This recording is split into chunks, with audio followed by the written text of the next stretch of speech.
Okay, I'm going to jump straight in with it. Recently I've been watching Harry Potter a lot. I say recently, I love Harry Potter. Always watch it. And it's got me thinking, is there magic? And I don't mean the Wingardium Leviosa. Is there just magic? And I know what our standard thought of magic is something that's unexplainable and mysterious.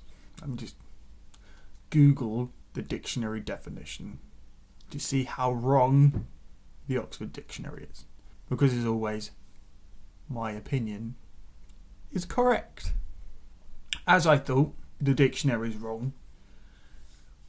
The dictionary definition of magic is the power of apparently influencing events by mysterious or supernatural forces. That's definitely wrong because that's only talking about one spell in particular. That's talking about the Imperious Curse, obviously. But what I want to talk about is magic. Recently, I've always kind of just been a bit lost in my mind in the way that I think. But watching Harry Potter, sometimes you think, wouldn't that be cool if that was happening? Wouldn't that be nice? Yeah, wouldn't that be nice? I could just magic myself a cup of tea. Accio tea. But you've seen stuff, we've all seen stuff on the news, and it's not recent. It's always been doom and gloom. Russia's poisoned someone. Korea's gonna go to war. And Brexit. Still don't know what it means. Let's just not even go into politics. And besides, whenever I do, I just offend people with my opinion. But hey, it's my opinion. The world's full of doom and gloom, as always, and it gets you down. But I was starting to think, well, magic is out there. Just because we know how it works doesn't mean that it's not magic. I mean, screw the dictionary definition. It's wrong. That's not what we look at magic. You know, I mean, go into the middle of a dark field in the middle of nowhere, look up at the stars, the Milky Way. It's magical. It just is. You know, in magic you have potions and all this kind of stuff. We have potions and stuff. We just call it tea. What problem can't tea solve? Magic. It's magic. Magic, magic, magic. It's music. It has the ability to make us feel emotions on command.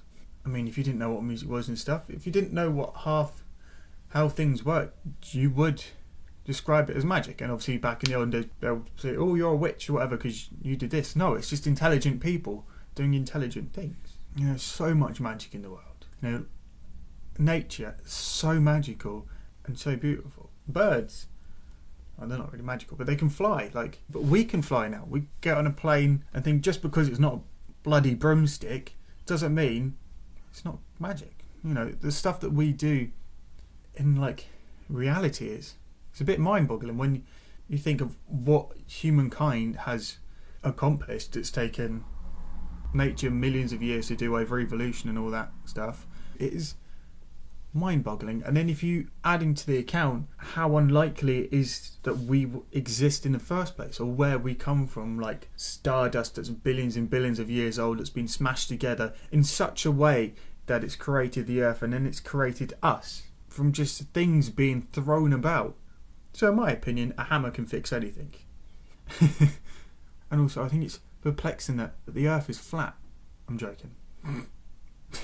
The earth is not flat, and I do not believe that. Just look at a really flat horizon. You can't, because they're not flat, they're curved. Oh, don't get me into this, I'll get angry. I don't know what I'm saying, don't you get me into this, it's me. I mean, I am looking at my reflection. When I do these videos, I do feel a little bit like the Smurf from the Smurfs. No, I feel like that Smurf that's always looking in the mirror. I do feel like that. Let's find a magical joke, shall we?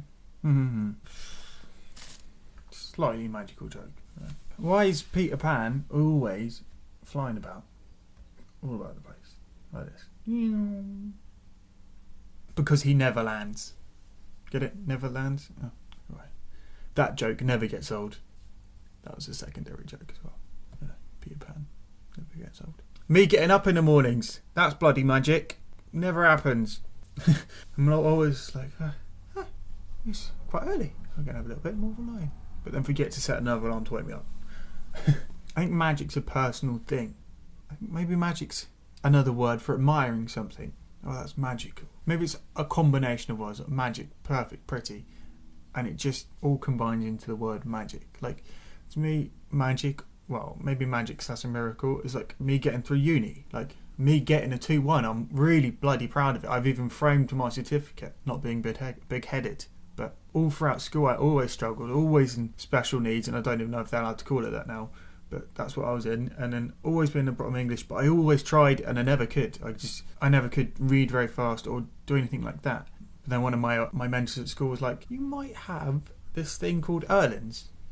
And when I got checked out, and I did. And Erling's, it's a bit like dyslexia. 50% of the people that have dyslexia have Erling's. It's to do with signals to your brain and whatnot, but if I wear coloured glasses, it helps tackle the problem a little bit. So if you see people at school, yellow glasses or like blue tinted glasses, purple tinted glasses, green, mine are green, mine look like sunglasses, everyone's always like, why are you wearing sunglasses? I'm not. But that helped me read a bit, but still, I really struggled. And I didn't get tested for dyslexia until I was at uni as well, which I have that as well. But the thing is, I never got English, and I worked so hard to get it, and I managed to get into uni, and so many people were like, oh, you're never going to get into uni. I haven't got the picture here now, but if you go further enough back through my Instagram, there's a picture of a newspaper clipping from when I finished sixth form at school. And it's a whole page of me, and the title is Student Beats Odds to Go to University. Like, everyone was like, don't think you'll get in, don't think you'll get in. And then I did, and then I got a 2-1, and I was like, you know what you can do with your opinion. Yeah, and to me that's magical, that I managed to complete it and get a good grade as well. I always like to use that as a reminder for me that I can do stuff when I put my mind to it. Kind of gone off the topic of magic now, but talking of magic, Harry Potter had green eyes. You can't really see, I don't know if they look that green on camera. Green eyes. Just saying. That's another thing as well. I'm a bit late to the party. I've always loved the Harry Potter films, but I've recently started reading a book. I mean, I've got the books, but I just never read them. Everyone else has read them. They look really beaten up. Here's the first one. Look how battered that is.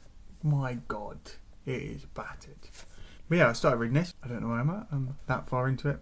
But I like audiobooks. I find them a lot easier to listen to, but I don't have Audible because I have no money. Yeah, magic is everywhere. Like, you go to the beach and storms are so, just the feelings you get, and nature is really kind of magical in a sense. When you think of everything that makes up nature in a way, all animals, all plants, creatures, just everything, and when it all coincides, it can be overwhelming. And I think, always say I think so much. I do think a lot, but I just wish I didn't say it in sentences. We should all, I say we should all, I think I've got 13 subscribers. I'm really pleased with that, considering I had like one for almost a year, but I'm happy. People are slowly watching these videos more and more, and it's making me quite happy.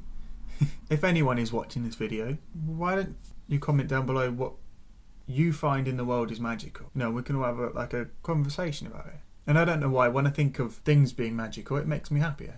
When I think of how many things and planets and dust had to align in the perfect micromillimeter precision just for me to be here, you know, like one particle from all the way over one side of the universe and one from all the way up just collided to create the Big Bang, and then no one knows how those particles were there in the first place, but then it created stars and it burned out, exploded, and then got sucked in and mushed everything together.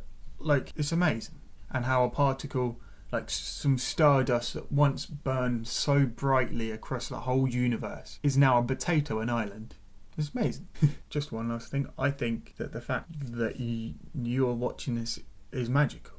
How I'm sitting here in Kent, in England, and you could be right next door and watching it, or you could be in Japan, wherever. I think that's magical. Well, I'm going to stop waffling on now, right?